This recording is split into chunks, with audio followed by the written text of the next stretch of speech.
नमस्कार, मैं दिविज बहुगुणा।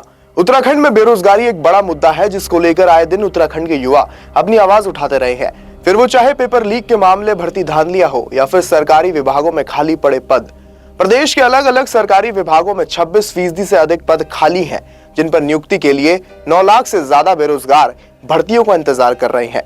अब भले ही मुख्यमंत्री धामी ने हाल के सालों में हुए भर्ती अभियानों को एक बड़ी उपलब्धि बताया, लेकिन इतने बड़े पैमाने पर खाली पदों को लेकर राज्य सरकार खामोश बैठी है। अब पिछले कुछ समय में प्रदेश में हुए पेपर लीक, प्रतियोगी परीक्षाओं में धांधली, बैकडोर से मिली नौकरियों को लेकर खूब विरोध हुआ था। रोजगार और प्रतियोगी परीक्षाओं में हुई धांधली के खिलाफ राजधानी देहरादून में युवाओं का कई बार विरोध प्रदर्शन भी देखने को मिला, जिसको देखते हुए सरकार ने प्रतियोगी परीक्षाओं में नकल और पेपर लीक मामलों को रोकने के लिए सख्त कानून बनाने का दावा भी किया।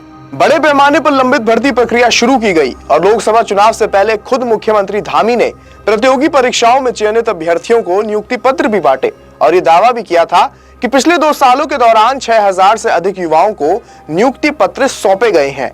लेकिन इसके बावजूद आज भी सरकारी नौकरी की आस लगाए राज्य में 9 लाख के करीब बेरोजगार विभागों में खाली पड़े 68,000 से भी ज्यादा पदों पर भर्ती प्रक्रिया शुरू होने का इंतजार कर रहे हैं। अब भले ही लोकसभा चुनावों में कांग्रेस ने बेरोजगारी को एक मुद्दा बनाया, लेकिन स्टार प्रचारकों का जमावड़ा लगाने वाली भाजपा सरकार ने अब तक बेरोजगारी के मुद्दे को छुआ तक नहीं है। उत्तराखंड में नौकरी की आस में सेवा योजन कार्यालय में पंजीकरण करवाने वाले युवाओं की संख्या 9 लाख के करीब पहुंच चुकी है, जिनमें से केवल 17,000 युवाओं को ही रोजगार मिल पाया है।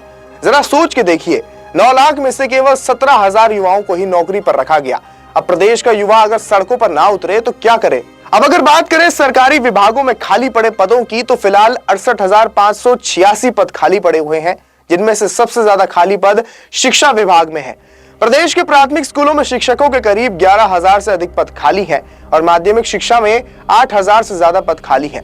इसके अलावा युवाओं के पसंदीदा समूह गौ के तहत विभिन्न सरकारी विभागों में 68,000 से ज्यादा पद खाली हैं।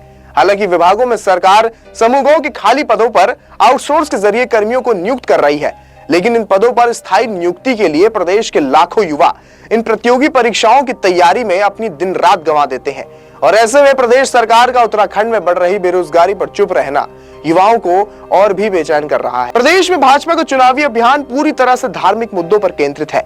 भाजपा को ना तो राज्य की समस्याओं की चिंता है और ना ही प्रदेश की आबादी में 50% की हिस्सेदारी रखने वाले युवाओं के भविष्य की। तो आप लोग ही कमेंट कर बताइए कि प्रदेश में बढ़ रही बेरोजगारी को लेकर आप वोट करेंगे या नहीं।